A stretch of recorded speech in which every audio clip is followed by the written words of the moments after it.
good evening and welcome back. With Meghan's debacle, now called Megxit, given that she's trying to say that the UK is a racist country, as other talking heads on the media are trying to suggest as well, even though there was no problem when she was first welcomed in and it has not been regarded on her race at all. She doesn't even look as if she's supposed to be mixed race. I mean, if anything, she'd look more Spanish, but maybe Spanish and black because they're that far south?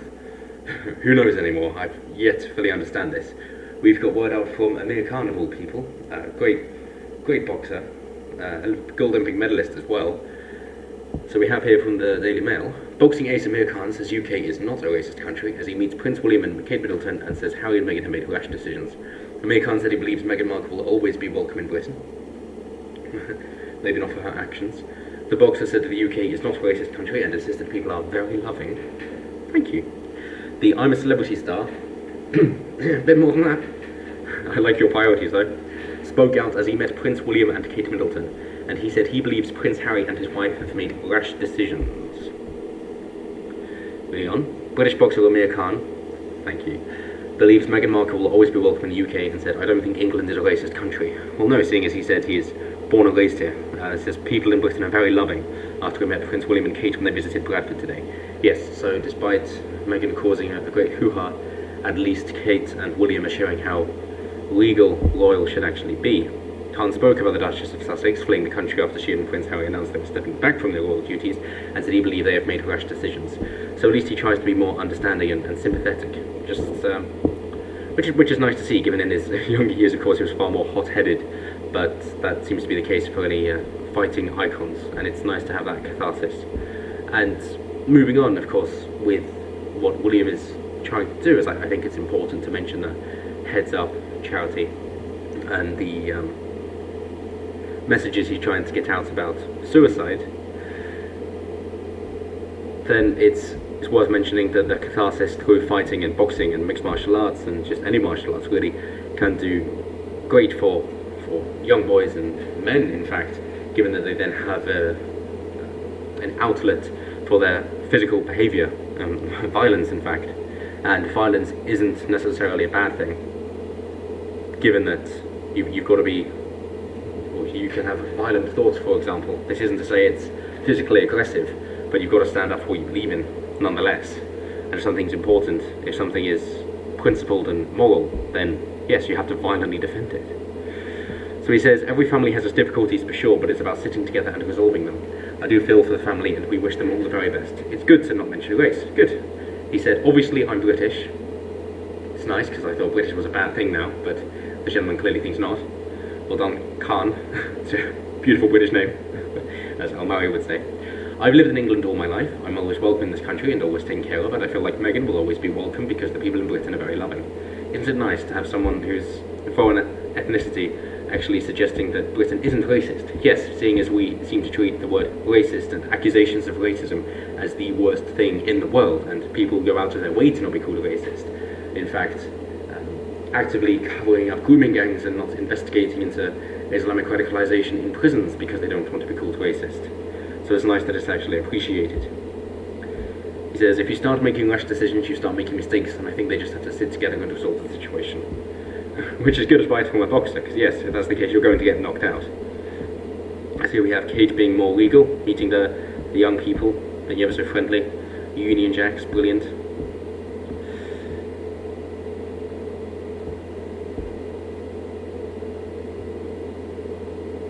So earlier today, Jeremy Corbyn, Comrade Corbyn, enemy of the British people, said he agreed with the concerns raised by Harry, dear God, anything bad about Britain, with his spokeswoman saying he understood how coverage could have a negative impact on people. However, they declined to give any examples of racism against the Duchess of Sussex in the reporting or commentary. Well, of course, because she can't. And Tory MPs echoed Home Secretary Priti Patel, who earlier this week dismissed the idea that racism was a factor. Another foreigner giving a great example of that. Barbarian. Philip Davies said the allegation was codswallop, pointing to the positive press the couple received when they were married. Great British word as well. And William and Kate enjoying their time in Bradford, mentioning how the restaurant is from Pakistani origin and their flavours there.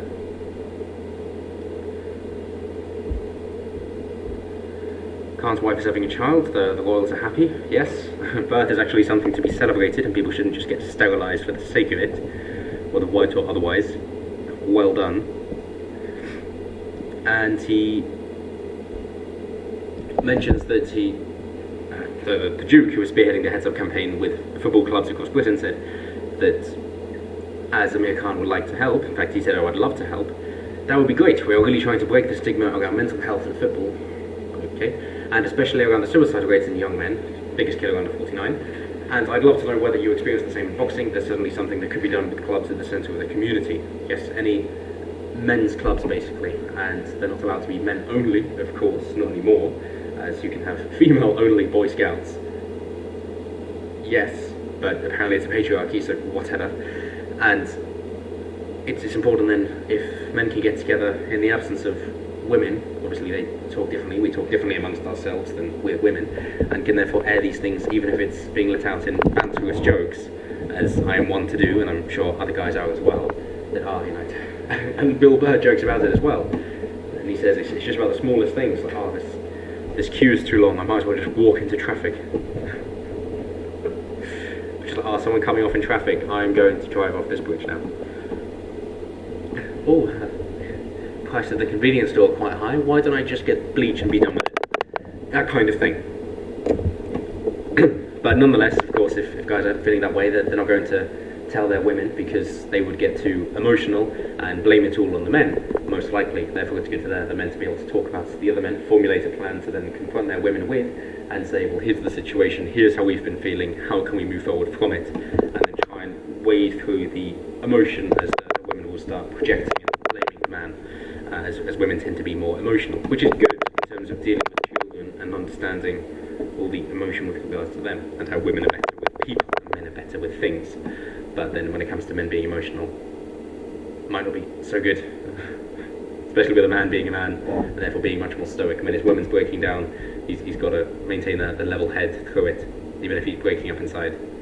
So yes, well done, Prince William. Thank you. I hope that the charity actually has good intentions, and the campaign will actually provide some good help, and it's nice to see men receiving attention for once in a positive way. So thank you.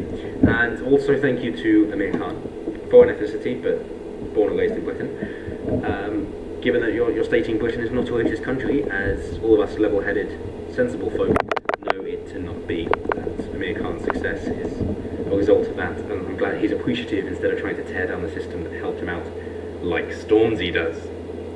But as always, let me know what you guys think down in the comments below, and seeing as it's in the theme of this video, if you or anyone you know are thinking of hurting themselves or killing themselves, obviously there are people to help, and as Dr. Amanda McCann will say, for fuck's sake, don't kill yourself. I'll leave a link in the description to that, because the people who actually plan on killing themselves are exactly the kind of selfless and self-conscious people we need more of in the world. It's never those pricks and cunts who think that, oh, I should kill myself. No, because they're too arrogant to be self-aware. But it's the people who are too self-conscious and how knowledgeable they are about the effects they have on each other and how wary they are that we need more of. So, the words of Dr. Amanda McCann, link in description. For fuck's sake, don't kill yourself.